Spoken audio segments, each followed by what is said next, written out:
And welcome back, Rick. Looking forward to today's presentation. I will go ahead and turn it over to you. Okay, thank you, Becky, and hello to everyone. Today's presentation. What does men's healing look like? And I wanted to give a certain proviso here. I think a lot of what I'll be sharing, and certainly open for chat with you all after I'm formally kind of done, uh, it's people of all genders. This is not necessarily male specific in terms of the healing journey. I mean, people of all stripes, all genders may be abused, and the healing journey is available again to all folks. It just that journey may look different, and because my primary work, my clinical work, and my training work focuses on men, hence this title. So I'll probably be using more examples of a male defined context of trauma and recovery, but please be assured this is not unique to those who identify as being men. I run a shop up here in Canada called Men in Healing. That's my email address if any of you want to reach out afterwards for whatever reason. So let's start this conversation. So I'm just, oh, there we go. I have to also, I will also acknowledge the good people at the Office for Victims of Crime that through a grant, Zero Abuse Project is able to deliver survivor space. And yeah, I just want to give a shout out to them and for everyone to acknowledge this is your tax dollars in action. And we're thankful of their support for this work. So what does men's healing look like? That is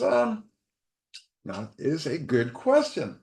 I think we have to start off with, maybe just a basic preamble of what is men's wounds? What do men's wounds look like? We have to have a wound before we have can talk about healing. And just generally speaking, if we were talking about childhood trauma, research defines that as experiences up to the age of 18. We know there are many forms of childhood victimization, sexual abuse, physical abuse, emotional or psychological abuse. We can also include aspects of neglect.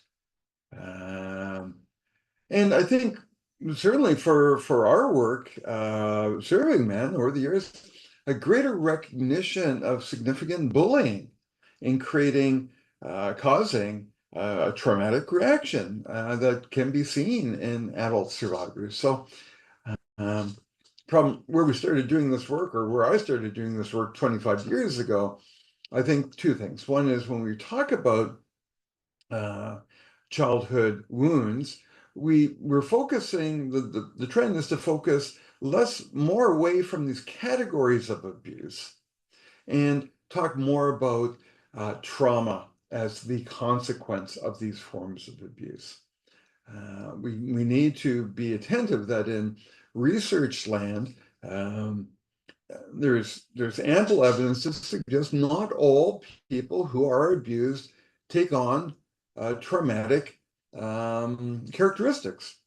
So we can't conflate the two. We really should be talking about them separately. So in terms of our work, we would talk about, well, we work with survivors of abuse who are experiencing trauma.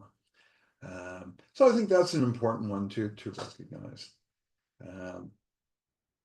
When we talk about the notion of seeking support for these wounds from childhood, and many of those wounds may be shown, maybe seen throughout the lifespan. It doesn't necessarily go away for folk. Well, we have to talk about what the destination is. If we think of trauma recovery as a journey, from here to there, well, as service providers, we have to do a pretty good sales job to those who are wounded to talk about what this end destination is. It would be like, okay, folks, you got a long trip ahead of you. You're going to go from one side of the country to the other side, and we're not too sure how you're going to get there. And sometimes it's going to come at amazing effort and significant pain, and you may have to pay for it out of pocket. We don't know. The first and most logical question for anyone posed in that situation is, well, what's the end destination? Why the heck would I want to do all that pain, all that effort, all of those costs, financial as well as time and emotions, without knowing the end destination? Why would I want to go across the country? And so this notion of trying to tease out what that end destination is, I think, is a core part of work for all survivors. Um, and as service providers, we need to be as honest as we can. We can't sugarcoat things, and yet we can't give up on the notion of hope either. Hope is essential to sustain oneself in a journey like that.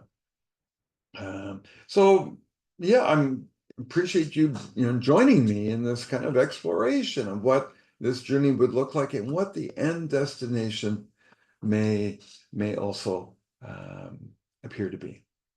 And what we're going to be looking at is a number of ways of interpreting the end destination in this discussion today. So let's get into the first one. I'm catching a little bit ahead of myself here. Any story of being wounded as a child is a story of healing if we wanted to make that happen. With great effort, great cost, great expense. As we say to the guys who come into our program, this might be the hardest work you ever do in your life. And yet the rewards of such an effort may be the greatest rewards in your life as well. We have a kind of a global saying that this work is all about learning or living a happier and healthier life. So that's a nice kind of global way of looking at trauma recovery. Happier and healthier. And this is what we need to do.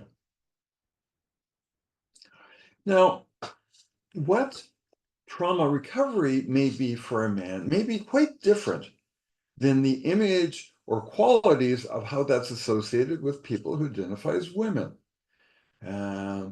Certainly in terms of sexual violence, domestic violence, so many our core interpretations of that element in our society has been with the notion of that the victims of sexual harm and domestic violence harm are women. And so much of the literature, so much of the services in our communities are oriented towards women. And that outcome of how a woman may experience a healing journey seems to be dominant. And again, not a big surprise. We know that these discussions around sexual violence, domestic violence, only started emerging in North America. Mid 70s would be a time frame, and we can refer back to this as being attributed to what's referred to the second wave of feminism, when there was this political movement in society to break the silence on sexual violence and domestic violence. And it was around that time that we saw the beginnings of shelters for abused women, of rape crisis centers for women who've been assaulted. And that was the framework of how victims were identified. It was a political movement, yet from that political movement was the creation of services and also the creation of ways of helping people, helping female-identified people. So we saw the impact of that in psychology, social work and therapeutic strategy, etc. Now, we're at an age now that we're, thankfully, talking about men's experiences of trauma as well. Um, Trauma as a concept has gone up and down in terms of public awareness, we could say, over the years, and particularly within a military capacity or a military lens, is where we have first acknowledged that men experience trauma as well. In World War One, you may have heard of this term that some soldiers were experienced shell shock. And as the word would suggest, that from being on the front lines of the battlefield, that their psychological wounds were created by bombs exploding over their head. But the research, and there was research back then, and the first treatments occurred back then during World War One, certainly in England, um, suggested that it wasn't just frontline soldiers that experienced shell shock. It was the guys carrying the stretchers to the medical tents. It wasn't just the bombs going off overhead. It was a witnessing and experiencing of atrocity. So there was awareness in World War One, and then that fell off. That awareness fell off after the war. During World War II, this notion was picked up again to a lesser extent. And it was, becoming somewhat acknowledged by the medical establishment, serving soldiers in the war effort. And again, that awareness fell off after the war. And then within the American context of the Vietnam War, and the reality that so many returning soldiers came back from being overseas, experiencing what was then later defined as post-traumatic stress or post-traumatic stress disorder. So that's how men's trauma has been first acknowledged, and it's only been in the last decade or so that men's experience of sexual violence, childhood sexual abuse, adult sexual assault, even notions of domestic violence is starting to now to get acknowledged. Now, still, we've got a predominant lens of women being the victims of sexual and physical violence, not men. But again, it's changing for the good. All we need to recognize is that the men's wounds and men's journey of recovery may look different than how that compares to women's journey. If we take a philosophic stance, say, we're not going to leave anyone behind. We're, as a community, as a society, we're going to look after everyone. Then we're going to have to alter our understandings, both of how we understand problems, people who've been harmed, and how we can help them recover in their journey. So, yeah, there we go. Let's see, kind of the broad opening for why we're talking about this today. So, the absence of symptoms. I don't want, if your first reaction is, I can't read that list, this is deliberately there so that you can't read that list. We talk about post-traumatic stress, we could be talking of hundreds of symptoms, truly. And we can talk about, major symptoms of men, but if we were really studying trauma, we would know that it's not a couple things going on, it's many, many things going on within a survivor. So in some ways, hundreds of symptoms, how can you even measure that? And you can't. You could choose to measure certain symptoms, but you cannot in any way measure hundreds of potential symptoms within an individual. Yet this angle of why seek the healing journey is probably the primary reason why men walk through the door initially. This is what gets them in through the door. When all their coping strategies, that they have used, either consciously or not, from being harmed when they were small, are no longer work.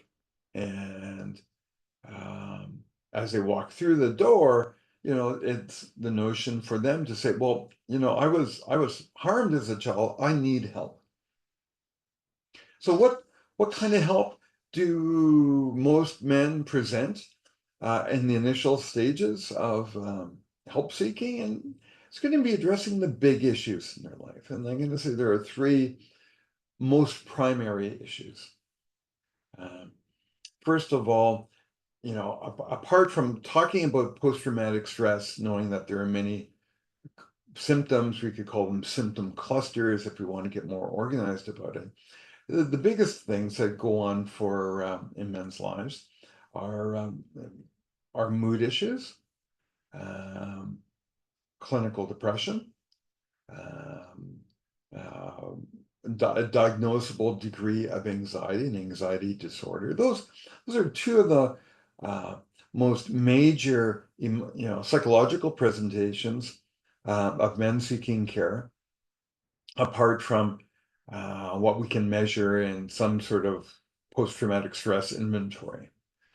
We also know that the role of substance abuse. About 70% of men who attend for care around trauma have or have had issues of problematic relations with alcohol, with drugs, whether that be issues in their past or issues they are presenting at the same time as they seek help for trauma. This is another big thing that goes on in men's lives. We can talk about suicidality, whether that be the notion, the repetitive thought of suicide, referred to as suicidal ideation, past attempts. We know that trauma survivors have a much greater risk of suicide, and that also may be one of those reasons that they, enter into a place for help. So it's often these bigger issues is what gets men entering the service. And then when we sit down with them, we go through an assessment with them. This is what we'll hear. I want my depression to go away. Um, I want. I no longer. I no longer want to wake up each morning wishing I was dead. Uh, to have that symptom go away is probably the greatest instigator for them seeking help. And yet that may change as they do the work. I think we did a webinar on this not a few months ago. We look at what is involved in trauma recovery.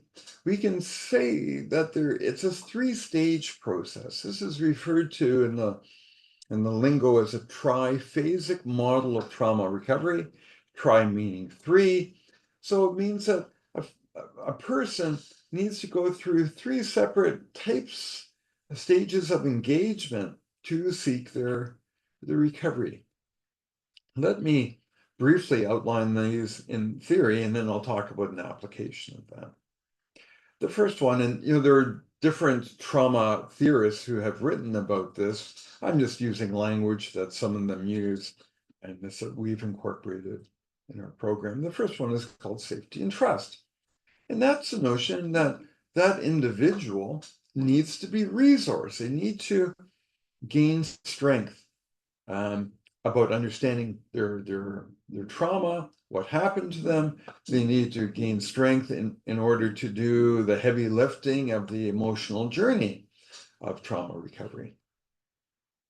So this safety and trust needs to be built.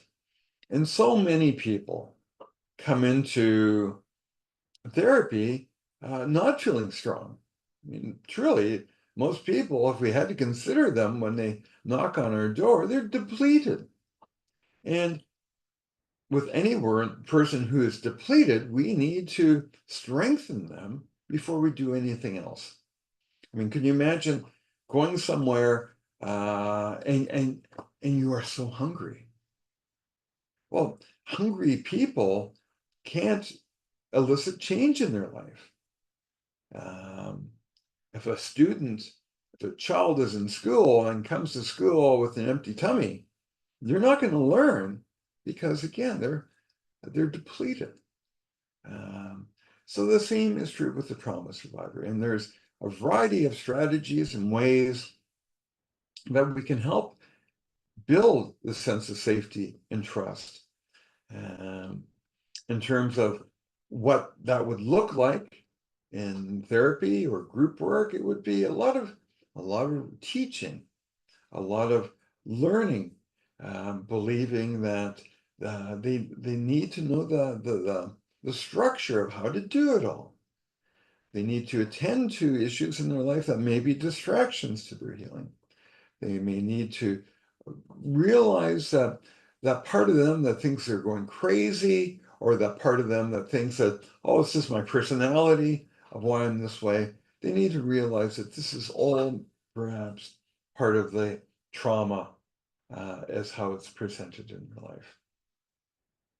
So, for example, men who come into our structured group therapy program, well, the phase 1 program, which addresses safety and trust, it's 10 weeks.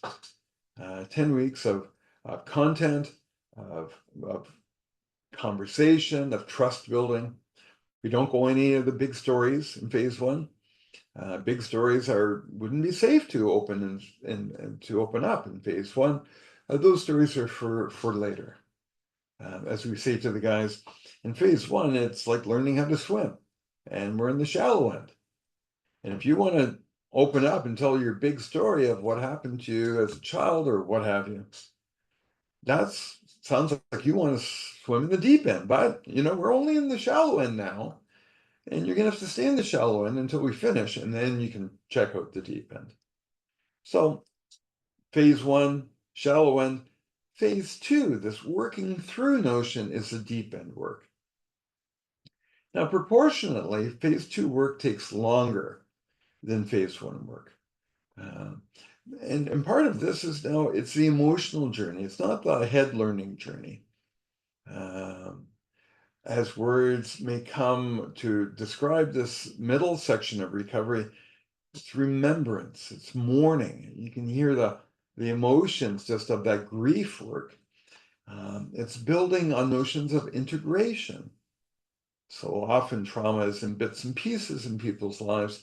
Phase 2 work is a notion of getting those bits and pieces more integrated, more understood as a cohesive story, cohesive in thoughts, feelings, behavior, because we know trauma can impact all of those.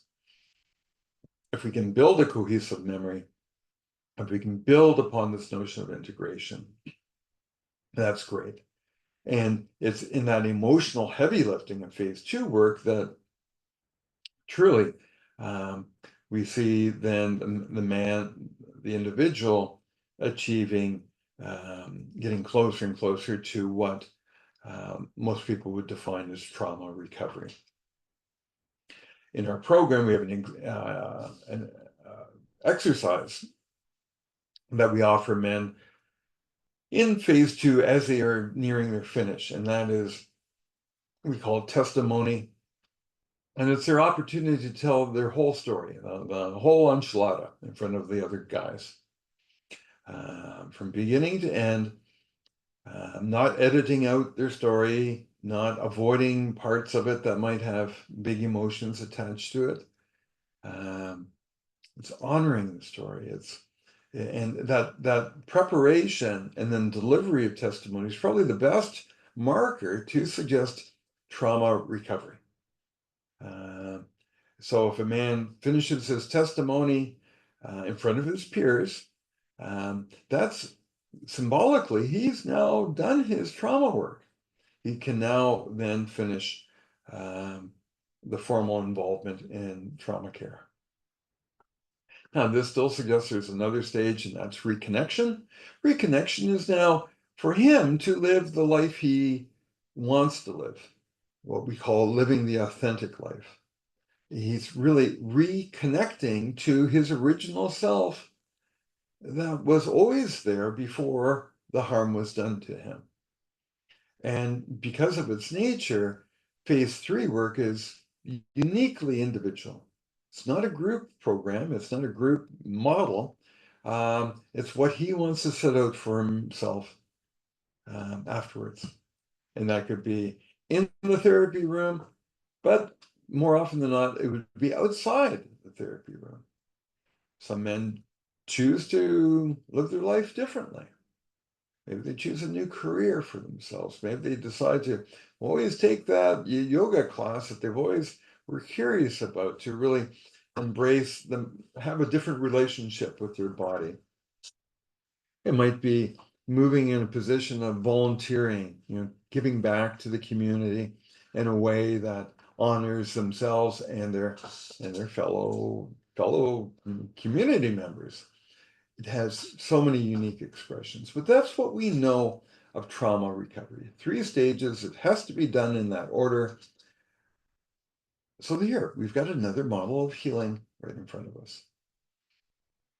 And lastly, before I move on, think of it, if this is still seemingly kind of weirdly theoretical, if you drive a car, think about the process of how you learn to drive. If you were like my process when I was a teen, I attended a driver's ed class.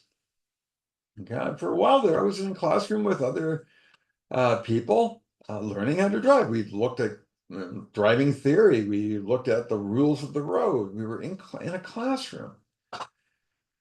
And yet, at some stage, I got to sit behind the wheel of a car. And even though the cars have been part of my life and no doubt your life ever since you can remember, cars in movies, maybe your parents' car, what have you, it was still overwhelming. You know, you got the steering wheel, you got the pedals, you got all these buttons and mirrors, and it was so busy to just do that.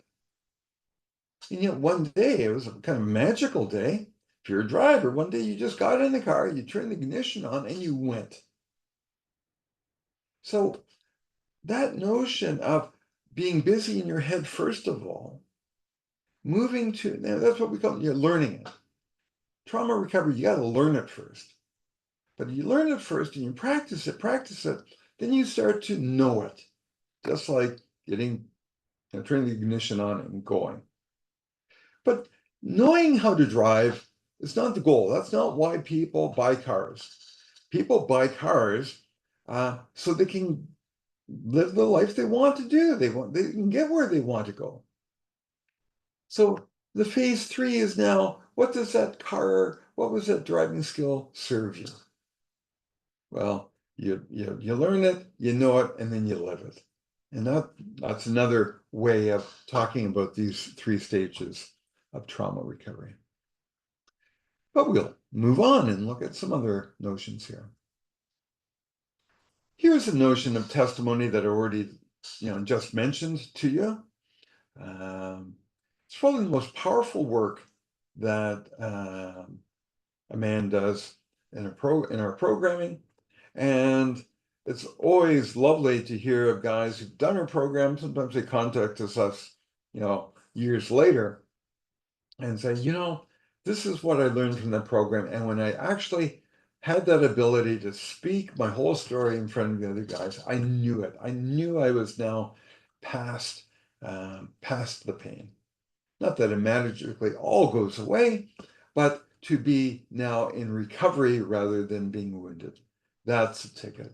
So we can't underestimate the power of testimony in all the many ways it can be shown. Now, you may heard of the term resiliency. You may have heard or know of the term post-traumatic growth. And more people are referencing this as a marker for trauma recovery. When I was a kid, there was a commercial on TV for laundry detergent. And it said something like, use our detergent and your laundry will become whiter than white. Um, the notion here of post-traumatic growth, of resiliency, it's not just to address the symptom recovery, well, no longer depressed, no longer relying on drinking or drugging, but it's now to become more than just the symptom abatement. So what would that look like? Well, again, it looks different for different folks, but if you yourself are on a healing journey, you realize that as you do the work, wow, you're learning insights about yourself you may not have ever stumbled across otherwise. In your struggles of trauma and figuring out how to find healing in your life, you may have come closer to your true values of what's important in your life. You may have struck up relationships with others that are much more deeper, authentic, more profound than you would have had normally. And these are just examples of resiliency, examples of post-traumatic growth. Survivors often leave the process feeling stronger, more connected to themselves, more connected to their community, more connected to their moral purpose in society. And that's lovely to see. This is another marker of recovery. However, and I want to be clear about this, however, the problem with this, and there are problems with this, is that it tends to set the bar pretty high for for the survivor guy. It's like, oh, it's not just that I need to no longer feel depressed or need to stop drinking. I've got to jump the bar that's this high. So it may seem difficult. It may seem too much to expect for oneself to do all this. So it may create expectations that cannot be fulfilled, at least for some people. So there is concern in this push in trauma care that we are setting up conditions for failure in setting such a high bar for people to meet. Let's move on. Emotional integrity. Very simple yet profound way of living one's life. I've had guys come into trauma recovery and they have told the rest of the group is that when they leave the program, they want to live a life of emotional integrity. Not trauma recovery, emotional integrity. So let's look at what this is about. But I'm going to say this. Chances are you know all of this. I'm just going to say it in a certain way that might help for you to make sense of it.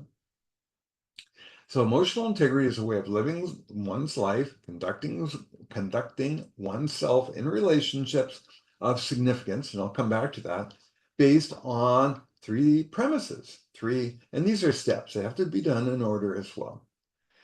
Before we go further, though, I want you to think of who is your list of people significant to you. Who is on that list? You may want to even scribble it down on a piece of paper. Because the third goal will focus particularly on those relationships you have. You are the only person that gets to decide who is significant to you. That list could be 2 people, that list could be 20, it doesn't matter. It's what's key for you. Who do you define in that way?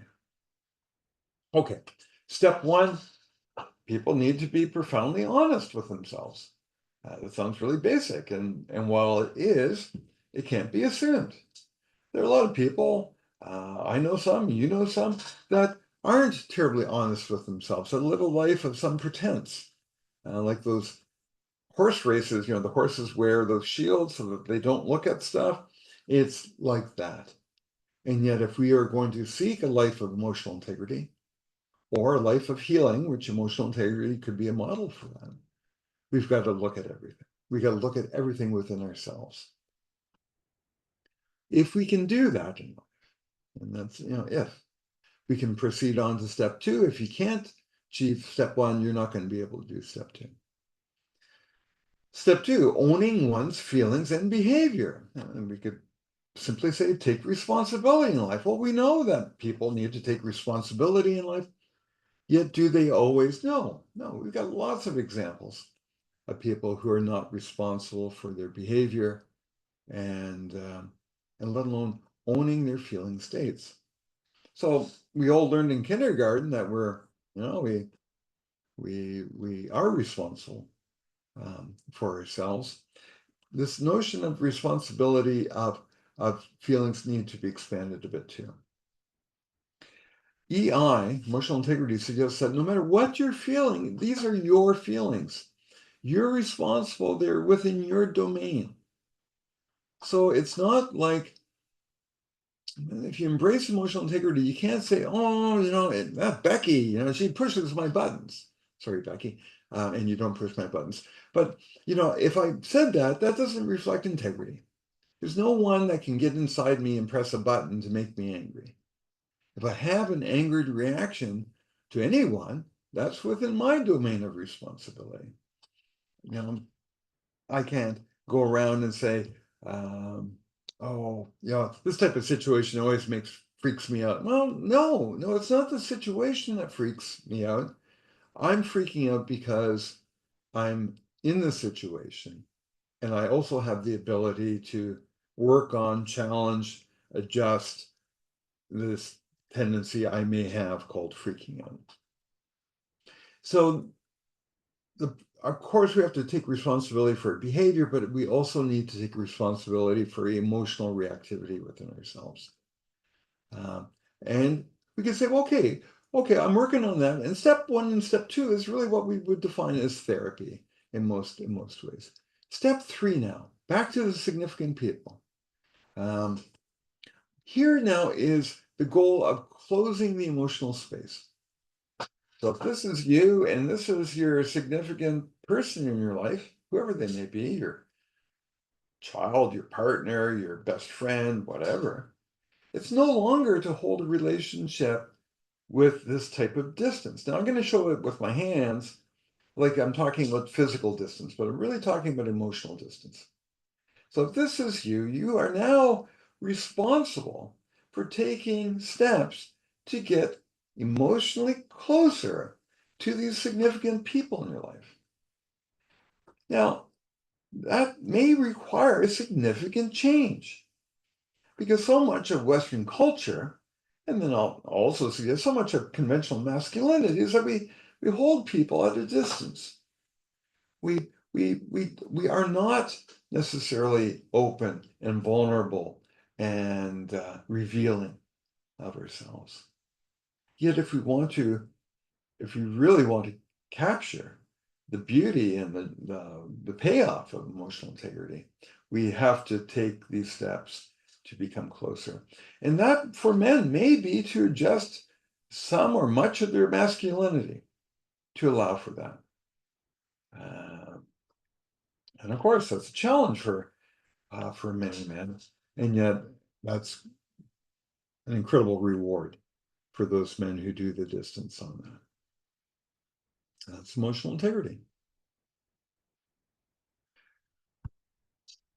Walking a sacred path is an expression you may have heard in other contexts.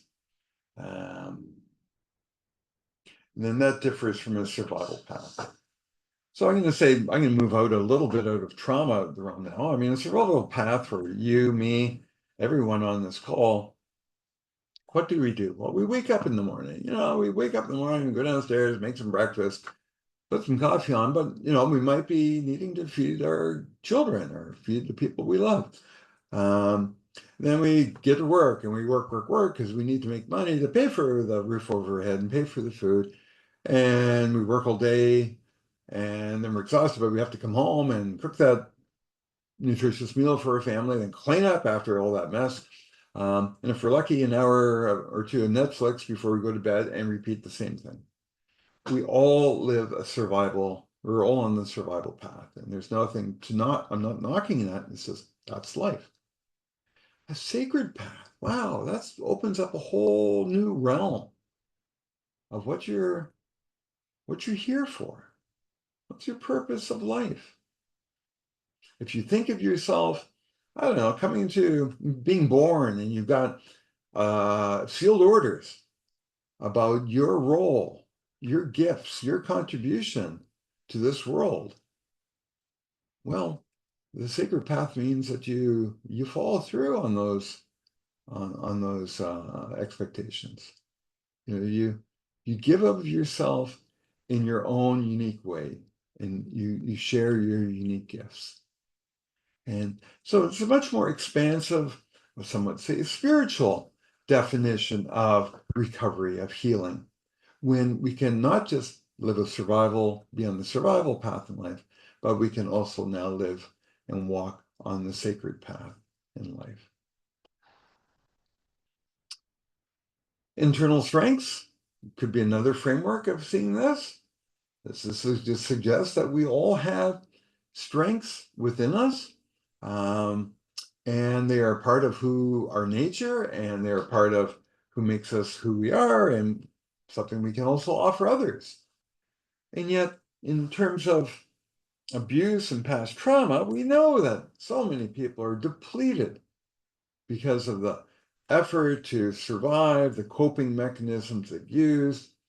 They come to us depleted. So part of our job as care providers is to help resource them. But the neat thing here is that it isn't like, oh, I've got these wonderful resources to give you. No, these resources are already in the person. They might, again, not be in touch with them because they're so spent. So the job here is not to inject something new into people, but allow them to articulate and strengthen these aspects of self that they already have. So first category is intrapersonal, within ourselves. And I'll pose the question too. Think of a couple characteristics you have that are uniquely yours. It could be your, I don't know, your sense of humor, your emotional vulnerability, your courage and tenacity in life. We're all different. Only you get to decide that. You may want to ponder, oh, when did that come in my life? Oh, what's the message of that? If that courage or tenacity or humor could speak, what would be the message it would give me? What's the takeaway on that? Interpersonal, people in your life. They could be living, they could have passed on. Who are these people? And more so, what values do they have that made you so attracted to them, that they became part of your life? So it's not just your grandmother. Your grandmother might be an interpersonal strength, but what did she demonstrate to you? Was it her love and devotion to you? Was it that she would always find the light side even during heavy moments in life? Those qualities you have taken in just because your grandmother was an interpersonal strength of yours.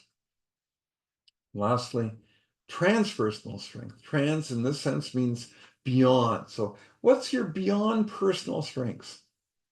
And here we might again move back towards the spiritual realm, but not necessarily. Transpersonal strength may be your belief in God or the Creator, your belief in the power of music, art, humanity. When you are in nature, you shift and you feel something much different, etc., etc. These are all strengths within you. You may have lost touch with them, you may be tapped out, but they're within you. If you can be on a journey to resurrect and strengthen those strengths, wow, what better a model of healing could we be talking about? And where are we here? Living a good life. I'm going to be brief on this one, but this notion of what defines a good life, not just food on the table and shelter, but community, deeper meaning, deep friendships. This all may define the good life for you. And here's my favorite definition of the healing journey of all. It's when your story of abuse, of being wounded, is now at a stage in your life that it no longer holds big emotions. It no longer evokes deepest fears or tendency to ignore, put those blinders on. It's just one story of your life, and your life has many, many stories. And if needed, if needed, then you could tell your story to someone else. And if you did tell your story to someone else, you could do that and then just get on with your day, because it's just one of the many stories. So in that sense, we can use the word boring to describe your story of past harm, because there's not the weight to it anymore. And if you get to that stage in your recovery, work, wonderful. What a more, could there be a more powerful interpretation of healing? So there we go. That is the end of my slides and my notions of the healing journey. Becky, I'm going to pass it over to you. I'm aware of the time and seeing if there's any contributions in the chat. Great, thank you, Rick. I'll leave myself off camera as usual so folks can focus on you. We've had a few comments just as you've gone along, agreeing with your points. So thank you for that. This one comment, beautiful to think about the self that was always there before the harm was done. That's a True enough. lovely thought and reflection. If I can just add to that, for some people, their harm that they experienced occurred at such an early stage in their life that they cannot consciously go back to what life was like before the abuse. And we know from a variety of research, harm can be done to children, of course, from they're very, very little.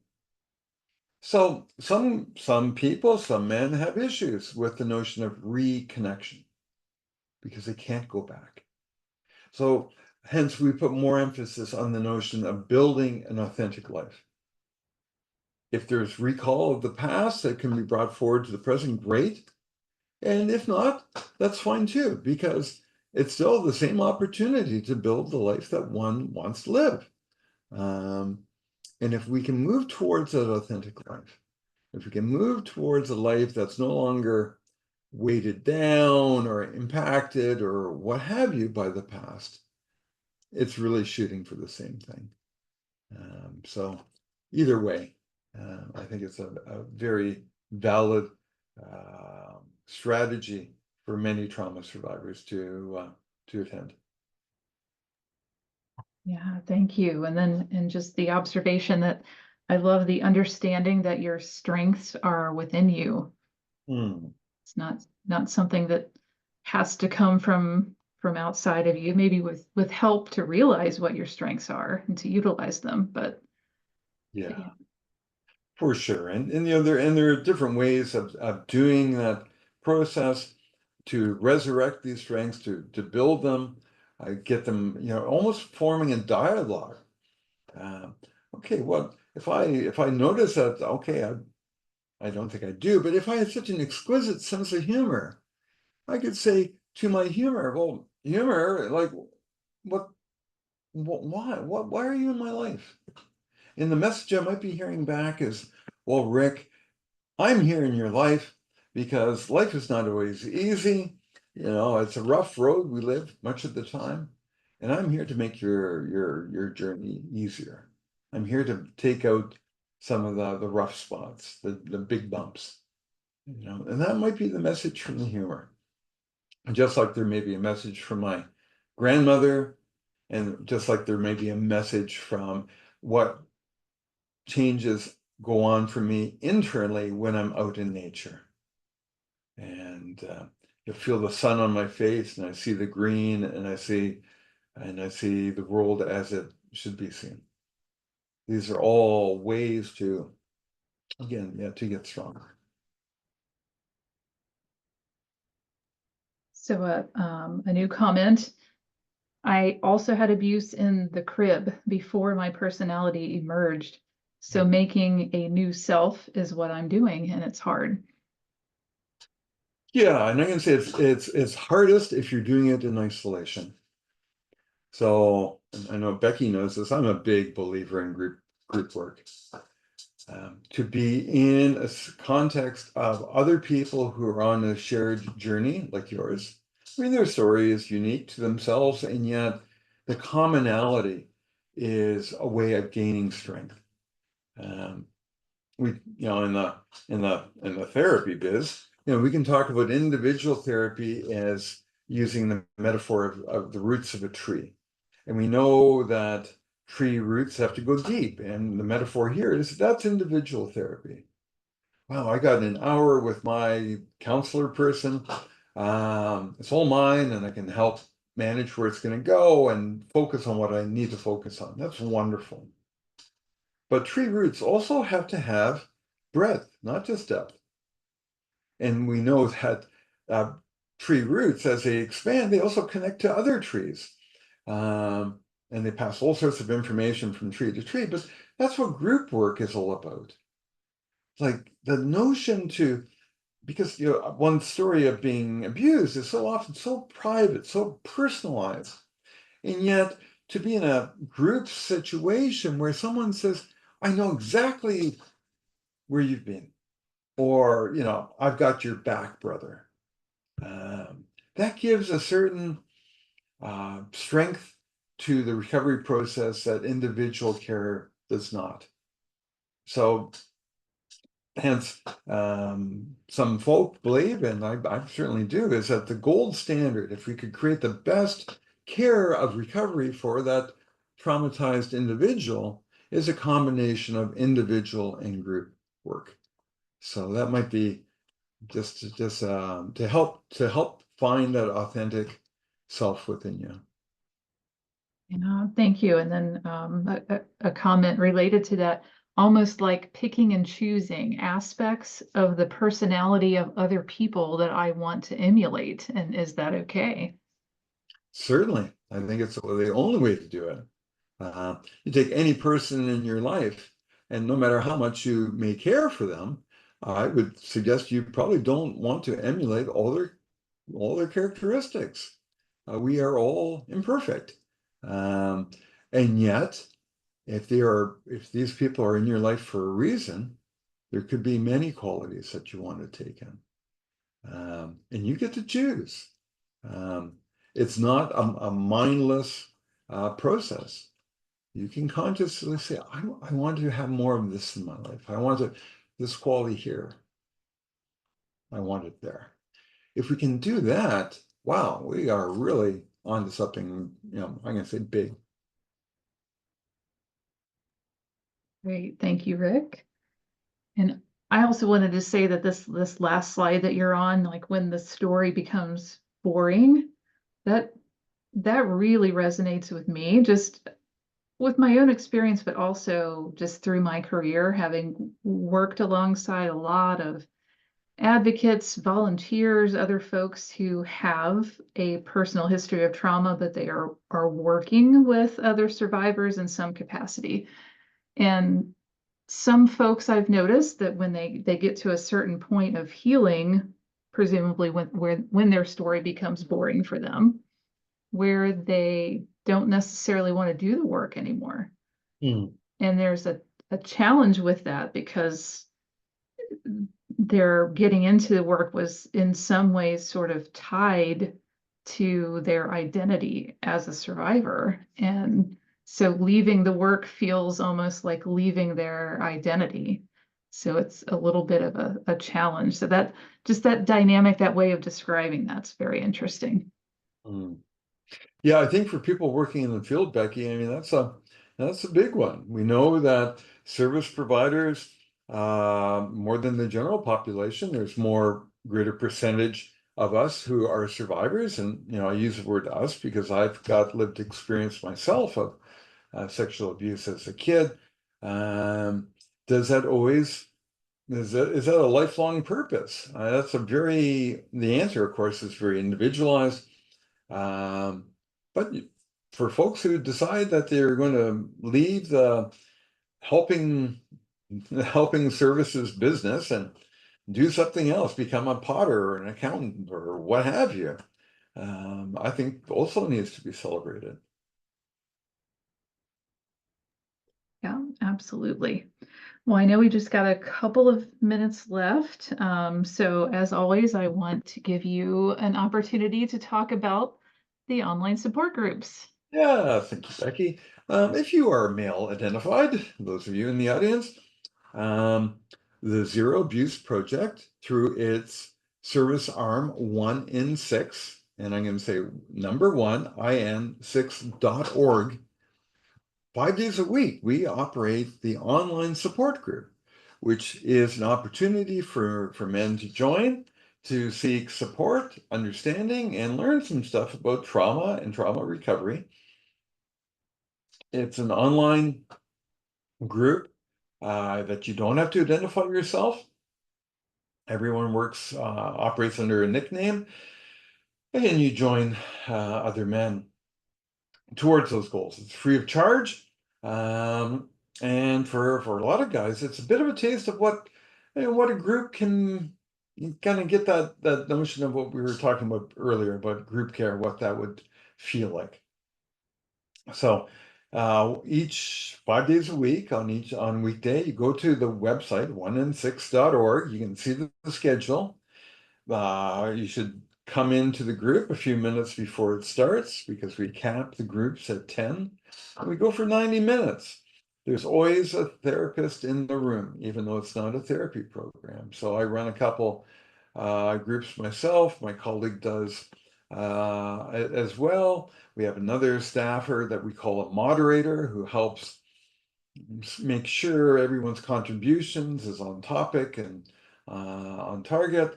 And for some of the guys who attend, this is a profound strength for them in their recovery journey. So there you go. Don't be shy. Come and check it out for a session or two. See if it speaks to you. That's the online support group at 1in6.org. Great. Thanks so much, Rick, for that information and for today's presentation. A great way to wrap up all the awesome information that you have shared throughout the year, and just would encourage folks to visit the playlist on Zero Abuse Project's YouTube channel for the Survivor Circles, and you can watch Rick's other presentations. So thanks so much, Rick, and thanks everybody for joining us.